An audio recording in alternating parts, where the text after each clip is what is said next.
क्या आपके साथ कभी ऐसा हुआ है कि आपने घंटों पढ़ाई की किसी टेस्ट के लिए, किसी बड़े एग्जाम के लिए, या बस किसी ऐसी चीज के लिए जो आप सच में याद रखना चाहते थे? आपने पूरी जान लगा दी, लेकिन अगले ही दिन सब गायब, सब कुछ साफ। इसमें आप अकेले नहीं हैं। इनफैक्ट रिसर्च ये शो करती है कि हमारा ब्रेन सीखने के सिर्फ 24 घंटे के अंदर 70% इंफॉर्मेशन को भूल जाता है। सोचिए 70%, मतलब आपने जो कल मेहनत की थी उसका आधे से ज्यादा हिस्सा आज वेस्ट हो चुका है। अब सुनने में शायद आपको अपनी गलती लगे, आपको लगता होगा कि मैं ही लेजी हूँ या मैं उतना स्मार्ट नहीं हूँ जितने बाकी लोग हैं। But let me tell you something, ये गलती आपकी बिल्कुल नहीं है। ये बस ह्यूमन ब्रेन के काम करने का तरीका है। It's simply how the brain works. लेकिन कहानी में एक ट्विस्ट है। जापान में स्टूडेंट्स हजारों कॉम्प्लिकेटेड कैरेक्टर्स सीखते हैं। उन कैरेक्टर्स को याद रखना मुश्किल ही नहीं, नामुमकिन सा लगता है, लेकिन वो स्टूडेंट्स उन्हें सिर्फ सीखते नहीं बल्कि सालों तक याद भी रखते हैं। तो सवाल ये है, वो ये कैसे करते हैं? क्या वो पैदाइशी स्मार्ट होते हैं या वो दिन रात नॉन स्टॉप पढ़ाई करते रहते हैं? तो इसका जवाब है नो।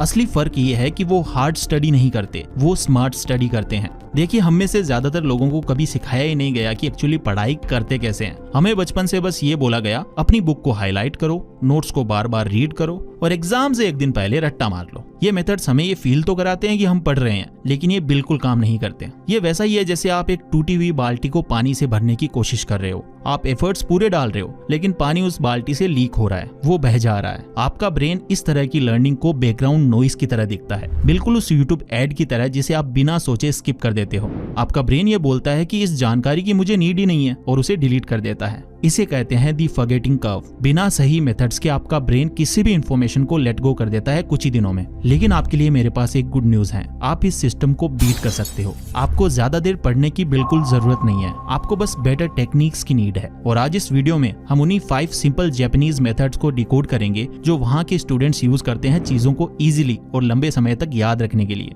ये मेथड्स काफी इजी हैं, प्रैक्टिकल हैं और कोई भी इन्हें यूज कर सकता है। तो चलिए शुरू करते हैं। Method number 1, active recall. ज्यादातर स्टूडेंट्स गलती ये करते हैं कि वो इन्फॉर्मेशन को ब्रेन के अंदर डालने की कोशिश करते हैं, या तो रीडिंग करके या वीडियोस देखकर, और उन्हें लगता है कि हम सीख रहे हैं, लेकिन रियल लर्निंग वहां नहीं होती। रियल लर्निंग तब शुरू होती है जब आप इन्फॉर्मेशन को ब्रेन से बाहर निकालने की यानी पुल आउट करने की कोशिश करते हो। इसे एक एग्जांपल से समझते हैं। मान लो आप जिम गए हो, अगर आप वहां खड़े होकर सिर्फ वेट्स को देखते रहोगे तो क्या आपकी बॉडी बनेगी? नहीं। जब आप वेट्स उठाते हो तब जाकर आपकी मसल्स पे जोर पड़ता है और तब मसल्स ग्रो होती हैं। सेम लॉजिक, आप किसी चीज को बिना देखे याद करने की कोशिश करोगे तो आपका ब्रेन एक्सरसाइज कर रहा होता है, तब जाके वो स्ट्रॉन्ग बनता है। तो आखिर इसे करना कैसे है? प्रोसेस काफी ज्यादा आसान है। अपनी बुक या नोटबुक को बंद कर दो, एक ब्लैंक शीट ऑफ पेपर लो और अभी आपने जो भी पढ़ा उसके बारे में जो कुछ भी याद है उसे लिख डालो। लेकिन एक कंडीशन है, आपको गलती से भी अपनी बुक में नहीं देखना है। स्टार्टिंग में आपको बहुत ज्यादा हार्ड लगेगा, आपका दिमाग सुन्न पड़ जाएगा, लेकिन ये जो स्ट्रगल है ना, ये जो मुश्किल आपको हो रही है,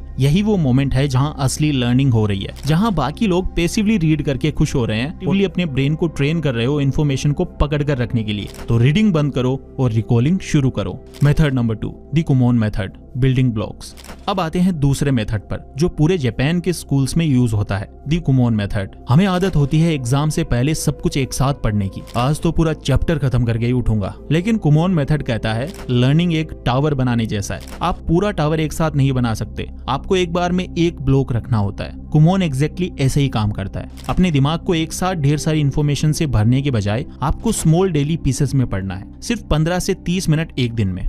आप सोचोगे बस 15 मिनट, इससे क्या होगा? इवन इसके बारे में best selling author James clear अपनी बुक एटॉमिक हैबिट्स में भी बात करते हैं और कहते हैं अगर आप रोज सिर्फ 1% इंप्रूवमेंट करते हो तो साल के एंड तक आप 37 टाइम्स बेटर बन जाते हो। कुमोन का मतलब ज्यादा करना नहीं है, इसका मतलब है थोड़ा करना, लेकिन उसे बहुत अच्छे से करना, यानी कंसिस्टेंसी ओवर इंटेंसिटी। रोज 20 मिनट पढ़ना एग्जाम के एक दिन पहले 10 घंटे पढ़ने से कई ज्यादा स्पेस्ड रेपिटेशन। तीसरा मेथड सीधा हमारे फॉरगेटिंग कर्व का तोड़ है, इसका नाम है स्पेस्ड रेपिटेशन। इसका कॉन्सेप्ट बहुत ज्यादा आसान है। इसे समझने के लिए एक पौधे का एग्जांपल लेते हैं। अगर आप एक पौधे में एक ही बार में पूरी बाल्टी पानी डाल दो और फिर चले जाओ तो क्या वो पौधा बचेगा? नहीं, वो मर जाएगा और पानी भी आपका वेस्ट हो जाएगा। आपको उसे थोड़ा थोड़ा पानी देना पड़ता है, आज, फिर 2 दिन बाद और फिर हफ्ते भर बाद। हमारी मेमोरी भी बिल्कुल ऐसे ही काम करती है। एक बार पढ़कर आगे बढ़ जाने से काम नहीं चलता, आपको उस इन्फॉर्मेशन को तब उसे भूलने वाला होता है। जापानीज स्टूडेंट्स रट्टा इसीलिए अवॉइड कर पाते हैं क्योंकि वो स्पेस्ड रेपिटेशन यूज करते हैं। वो अपनी लर्निंग को स्पेस आउट करते हैं। वो जो भी पढ़ते हैं उसे 1 दिन बाद रिवाइज करते हैं, उसके बाद 3 दिन बाद रिवाइज करते हैं, फिर 1 हफ्ते बाद रिवाइज करते हैं।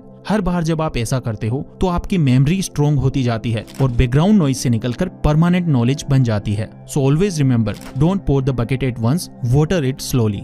Method number 4, kaizen, the 6 minute rule. ये टेक्निक एक बहुत ही पावरफुल जापानीज फिलोसॉफी पे बेस्ड है। काइजन बेटर या स्मॉल डेली प्रोग्रेस। हम स्टूडेंट्स अक्सर ये गलती करते हैं कि हम एक ही दिन में परफेक्ट बनना चाहते हैं। हम सोचते हैं कि कल से 8 घंटे पढ़ेंगे, लेकिन जापानीज स्टूडेंट्स परफेक्शन ट्राई बिल्कुल नहीं करते। वो फोकस करते हैं टाइनी कंसिस्टेंट इंप्रूवमेंट के ऊपर। आपको घंटों पढ़ने की बिल्कुल भी नीड नहीं है। इनफैक्ट आप दिन में सिर्फ 6 मिनट निकाल कर भी स्मार्ट बन सकते हो। इसके लिए एक फॉर्मूला है। पहले 2 मिनट आपको एक्टिव रिकॉल करना है, यानी आपने जो भी कल पढ़ा था उसे बिना देखे याद करने की कोशिश करनी है। नेक्स्ट 2 मिनट्स आपको स्पेस्ड रेपिटेशन करना है, यानी पुराना जो भी है उसे एक बार रिवाइज करना है। और अगले 2 मिनट आपको फोकस्ड प्रैक्टिस करनी है। कोई भी एक प्रॉब्लम आपको सॉल्व करनी है, बस दैट्स इट। रोजाना सिर्फ ये 6 मिनट। काइजन कहता है कि ये छोटे स्टेप्स ही बड़ी चेंजेस लेकर आते हैं। अगर आप इसे डेली करोगे तो 1 महीने बाद आप खुद हैरान रह जाओगे कि आपने कितना इंप्रूव कर लिया है। मेथड नंबर 5, शू। और लास्ट मेथड का नाम है शू, जिसका मतलब है डीप फोकस। जापान में स्टूडेंट्स अपने आप को डीप फोकस के लिए ट्रेन करते हैं। कैसे? छोटे छोटे रिचुअल्स का यूज करके। वो पढ़ने से पहले कुछ सिग्नल्स क्रिएट करते हैं, जैसे एक कैंडल जलाना, हमेशा उसी स्पेसिफिक जगह पे सेम पेन यूज करना। ये सुनने में अजीब लग सकता है, पर ये सिग्नल्स आपके ब्रेन को बताते हैं इट्स टाइम टू लर्न, यानी अब सीखने का वक्त है। आप भी ऐसा कर सकते हैं। एक शांत जगह ढूंढो, डिस्ट्रैक्शंस को बंद करो और कुछ ऐसा छोटा सा काम करो जो आपके ब्रेन को स्टडी मोड में शिफ्ट कर दे। हो सकता है वो किसी स्पेसिफिक डेस्क पर बैठना हो या फिर कोई काम म्यूजिक सुनना। जब आप ऐसा करते हो तो आपका ब्रेन इंफॉर्मेशन को बहुत फास्ट अब्सॉर्ब करता है और लंबे समय तक याद रखता है। Bonus method. दोस्तों, हमने 5 कमाल की टेक्निक सीख ली हैं। Active recall, spaced repetition, kaizen. ये सब आपके पास एक पावरफुल फरारी कार होने जैसा है। आपके पास इंजन है, स्टीयरिंग है, स्पीड है, लेकिन एक चीज अभी भी मिसिंग है। अगर उस फरारी में पेट्रोल ही ना हो तो क्या वो चलेगी? वो फ्यूल, वो पेट्रोल है इकिगाई। ये एक जापानीज कॉन्सेप्ट है जो कि ओकिनावा आइलैंड से आता है, जहां दुनिया के सबसे ज्यादा उम्र वाले लोग रहते हैं। इकिगाई का लिटरल मतलब होता है अ रीजन फॉर बीइंग,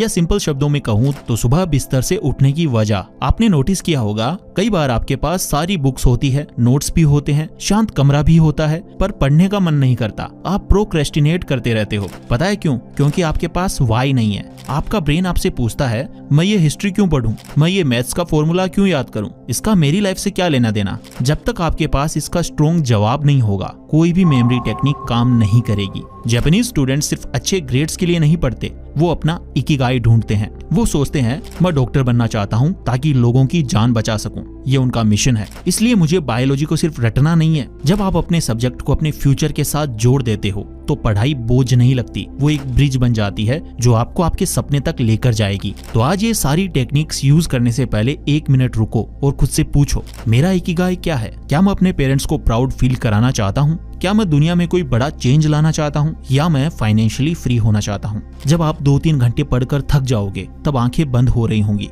तब ये एक्टिव रिकॉल या पोमोडोरो आपको नहीं जगाएगा, तब आपका इकिगाई आपको जगाएगा। वो आपके कान में कहेगा, उठ भाई, बस एक पेज और, क्योंकि तुझे वो ड्रीम पूरा करना है। बिना इकिगाई के पढ़ाई सिर्फ एक स्ट्रगल है। इकिगाई के साथ पढ़ाई एक जर्नी बन जाती है। इसीलिए अपने स्टडी टेबल के सामने एक स्टिकी नोट लगाओ, उस पर बड़े लेटर्स में लिखो कि आप ये सब क्यों कर रहे हो। जिस दिन आपको अपना वाई मिल गया, उस दिन के बाद आपको पढ़ने के लिए किसी मोटिवेशनल वीडियो की नीड ही नहीं होगी। आप अंदर से ड्रिवन होंगे। और दोस्तों, यही वो सीक्रेट है जो कि एक एवरेज स्टूडेंट को टॉपर बनाता है। So find your Ikigai today. तो दोस्तों, ये थे वो 5 सिंपल बट पावरफुल मेथड्स। अब आपके पास 2 रास्ते हैं। या तो आप वही पुराने लीकिंग बकेट वाले तरीके से पढ़ते रहो, जिसमें बाल्टी से पानी लीक होता रहेगा। ठीक वैसे ही आपकी मेमोरी से आपके सारे आंसर्स लीक होते रहेंगे और आप मेहनत करते रहोगे और भूलते रहोगे। या फिर आप इन मेथड्स का यूज करके स्मार्ट बनो। आपको आज ही सब कुछ बदलने की नीड नहीं है। बस किसी एक टेक्निक को यूज करना शुरू करो अभी इसी वक्त। इस वीडियो के खत्म होने के बाद एक ब्लैंक पेपर उठाना और लिखना आपने इस वीडियो से क्या सीखा।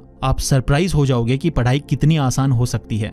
याद रखना, टॉप 1% लर्नर्स स्मार्ट पैदा नहीं होते, वो बस अलग तरीके से पढ़ते हैं। अगर आपको ये मेथड्स हेल्पफुल लगे तो इस चैनल को सब्सक्राइब जरूर करना और अपने दोस्तों के साथ शेयर करना जो रट्टा मार मार कर थक चुके हैं। अब आपकी बारी है। Start learning smarter, not harder. मिलते हैं नेक्स्ट वीडियो में। Thank you so much for watching.